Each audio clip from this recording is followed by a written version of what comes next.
Well, the Sooners has picked up a few more players. We've got a couple more preferred walk-ons that have hit the scene, and me and Coop's going to talk about it in the latest episode of Sooner or Later Sports. Let's dive into it. Coming up in about 10 seconds.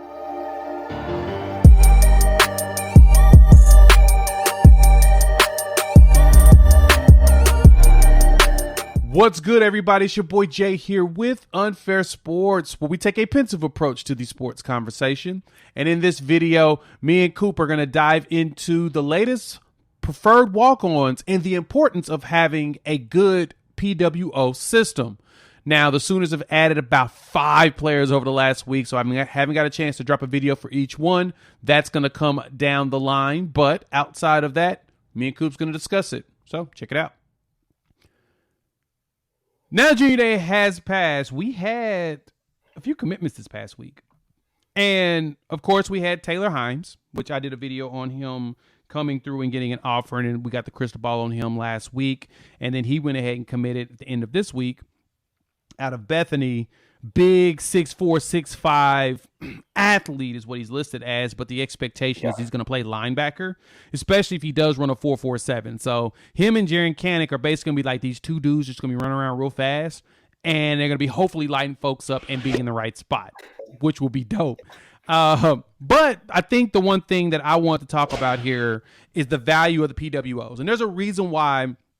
Outside of this week, I didn't really show up on the last. There's about 5 or 6 of them that came through this past week as we're preparing for the last day of the 23 season recruiting, because National Signing Day is February 1st, which is on Wednesday.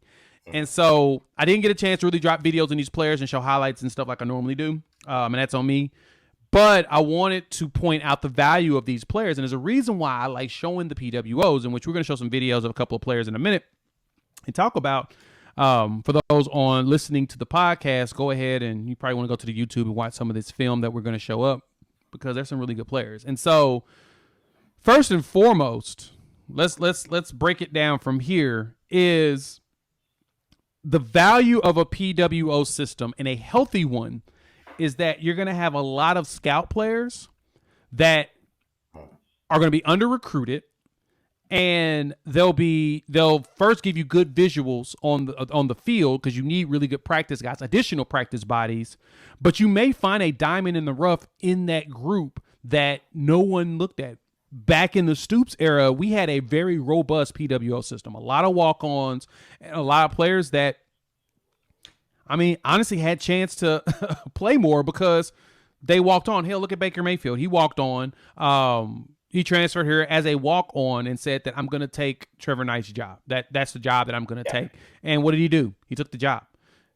He's a 3-star recruit, and he was under recruited. He played at Tech, and he came here and did that. So, but before him, there were a few other players, offensive and defensive players, that showed up and showed out.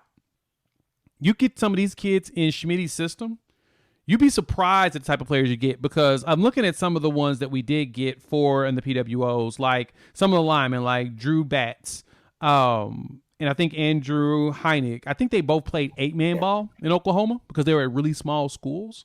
So they couldn't play the traditional 11-man, but they're big players. Like, they're not little guys. Like, they're not, itty bitties. Like, there's a good chance that they can come in and really contribute. So that's not something to balk on when you hear about PWOs. I was like, I understand it. Everybody's like, oh, these are walk-ons. Why are we being excited about them? I've had a few people jump in the YouTube comments for that. And it's like, you want really good scout teams. You want fast players that are strong, that give you good looks, and that could potentially mimic some of your opposition. And so from that, before I start naming out some of these players that are coming through, what's your thoughts on PWOs, Coop? Well, it's this. So you have some of these players who are 3 stars and 4 stars that are recruiting and being recruited, and they're coming in. And then you may say, like, hey, listen, I know when we were talking in the recruiting, we said we had plans for you. You've still got 2 or 3 guys. I need you to go play on the practice squad. How's that go for a 3 or 4 star in general, much less during this era of football? Is you're going to have somebody who's just there. And only if they have a really, really great attitude can they actually go in the practice squad and go against in the scout team and actually go 1-to-1 with the ones and the twos and actually give a damn. But these Yeah, it's true. PWOs, they are plug and play. I need to show that I can do this. I need to show, and it is not, just give you my chance, and there's somebody with no talent. These guys have statistics and talents that are just a little bit different, and then sometimes also you may get a PWO from someone who chooses to come here as a PWO versus going to Texas State and potentially being a starter, or somebody who comes in here as a PWO instead of going to North Dakota State, and you're going to have these guys who have extreme pride, and that's what they're going to be working for.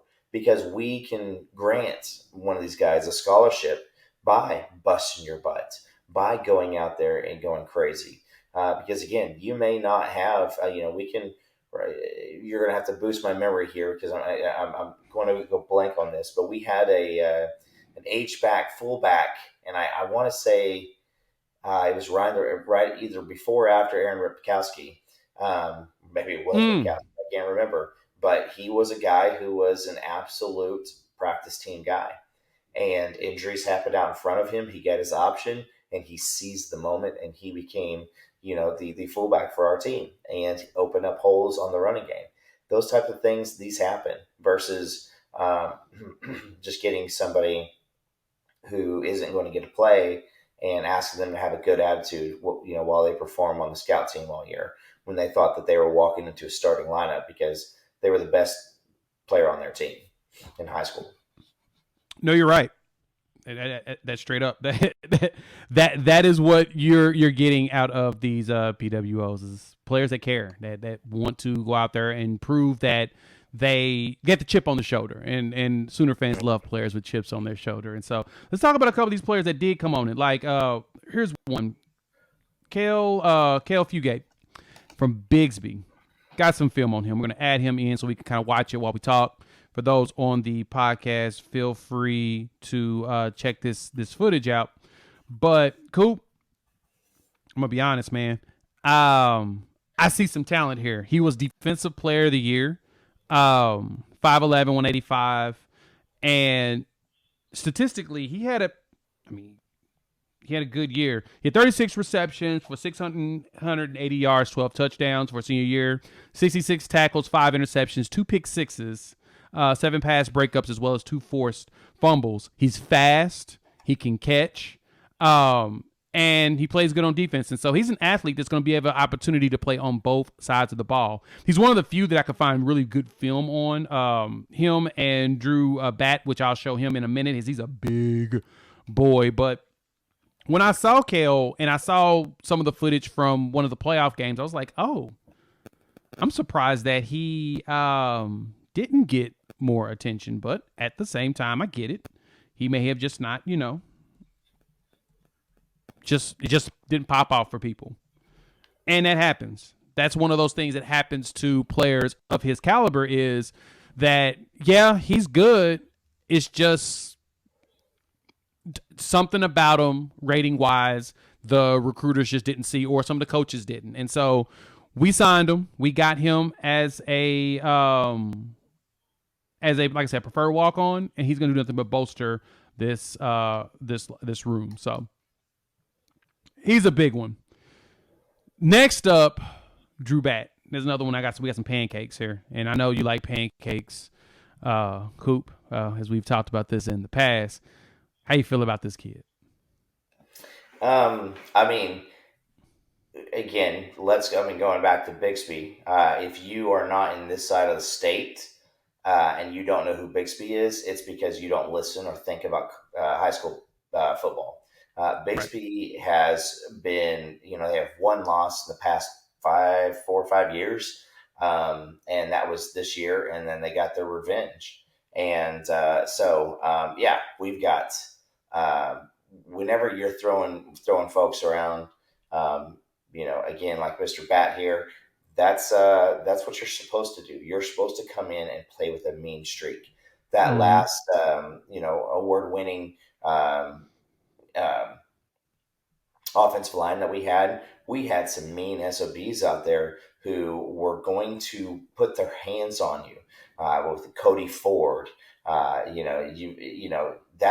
just nuts. Like some of those guys that were playing, but they wanted to hurt you. Drew Samia, you might get a few penalties every once in a while, but at the same time, you knew that they were coming in to play nasty, and they were going to put you on your backside.